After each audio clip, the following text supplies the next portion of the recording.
महापालिकेच्या निवडणुकीची तारीख आता डिक्लेअर झालेली आहे. ठाणे महानगरपालिकेमध्ये प्रामुख्याने राष्ट्रवादी कशा प्रकारे निवडणुकीला सामोरं जाणार आहे, युती वगैरे होणार का, काय नेमकं ठरलंय? बघा, असं आहे की 2017च्या निवडणुकीत राष्ट्रवादी काँग्रेस पक्ष हे दोन नंबरचा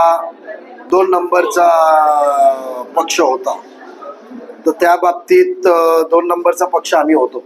तर त्या बाबतीत असं आहे की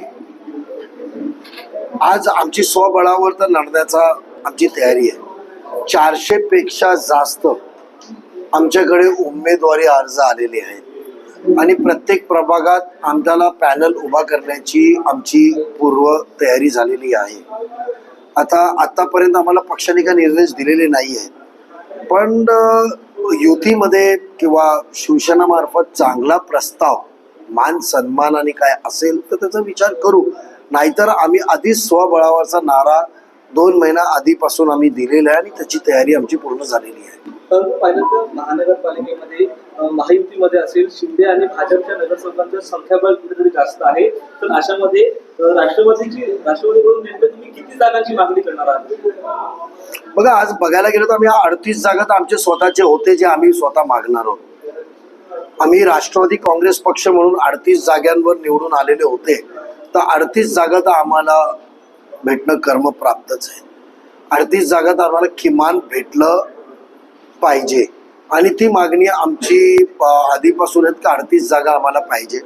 38 जागा नसेल तर आम्ही बाकीच्या पॅनलला आम्ही आमचा उभा करणार आहोत. कारण महापालिकेत नगरसेवकांची पक्ष आम्ही दुय्यम क्रमांकावर असलो तरी कामकाजात महापालिकेचा विषयमध्ये महापालिकेचे प्रश्न सोडवण्यात, महापालिकेच्या ठाणे नागरिकांसाठी वेगवेगळ्या योजना राबवण्यात याच्यात राष्ट्रवादी 1 नंबर क्रमांकावर होतं. ही पूर्ण जग जाहीर आहे.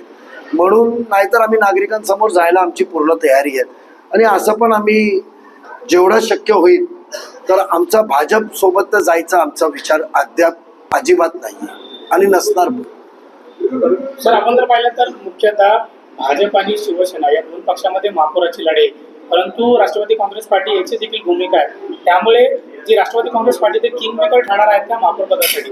बघा, किंग मेकर हे वाक्य मी वापरणार नाही, पण एवढा मी म्हणेल का राष्ट्रवादी काँग्रेस पक्षाला विश्वासात घेतल्याशिवाय महापौर कोणी बसणार नाही, एवढा तरी ठाम विश्वास मला आहे. योग्य तो मान सन्मान मिळाला नाही तर स्वबळाचा नारा असं म्हणताय. काय वाटते मला काळामध्ये स्वबळावरती 131 जागा लढल्या जाते? 100% 131 लढणारे जवळ 450 पेक्षा जास्त आमच्याकडे उमेदवारी अर्ज आलेले आहेत. पॅनल वाईज आमच्याकडे उमेदवारी अर्ज आलेले आहेत. तर आम्ही 100% लढणार आहे. कारण 2 नंबरचा पक्ष आहे आणि आम्ही तिथे काम केलेलो आहे.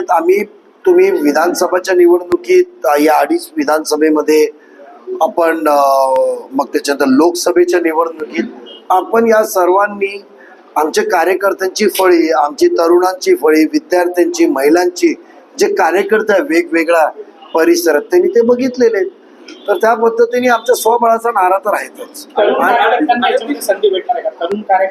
खूप चांगला मोठ्या प्रमाणावर बदल होणार आहेत आणि मोठ्या प्रमाणावर आम्ही उमेदवारमध्ये पण बदल करणार आहोत. आणि दुसरं एवढंच नव्हे तर त्या बाबतीत आम्ही चांगले नवीन उमेदवार पण नवीन समीकरण प्रमाणे आम्ही जाणार आहे. म्हणजे या उमेदवाराला या पक्षातून घेऊन त्या पक्षात तिकीट द्यायचं, त्यापेक्षा नवीन कार्यकर्त्यांची नवीन फळी आम्ही 100% उभारणार आहोत. अवघे काही दिवस उरलेले आहेत म्हणून काही महत्वपूर्ण पक्षप्रवेश कळवा, बुमरा असेल, दिवा असेल, ठाणे असेल प्रामुख्याने या भागातून काही पक्षप्रवेश तुम्ही मागील दिवसात काही म्हणाला होता की आधी देखील होत आहे क्या? निवडणूक ची घोषणा होऊन अजून 24 तास झालेले नाहीये. तर आपण थोडासा संयमपणा ठेवावा. कारण निवडणुकीचा जेव्हा आम्ही प्रचारचा नारळ फोडणार त्या दिवशी नक्कीच आपल्याला एक नवीन घडामोडी ठाणे शहरात आपल्याला दिसायला भेटेल. तर काही अवधी उरला आहे पण धमाका होणार आणि होणार. एक शेवटचा प्रश्न असेल. माझा एक प्रश्न आहे. आपण आमदारकी लढताना भाजपचा एक नारा म्हणजे मुंबईमध्ये चालवलं गेलं.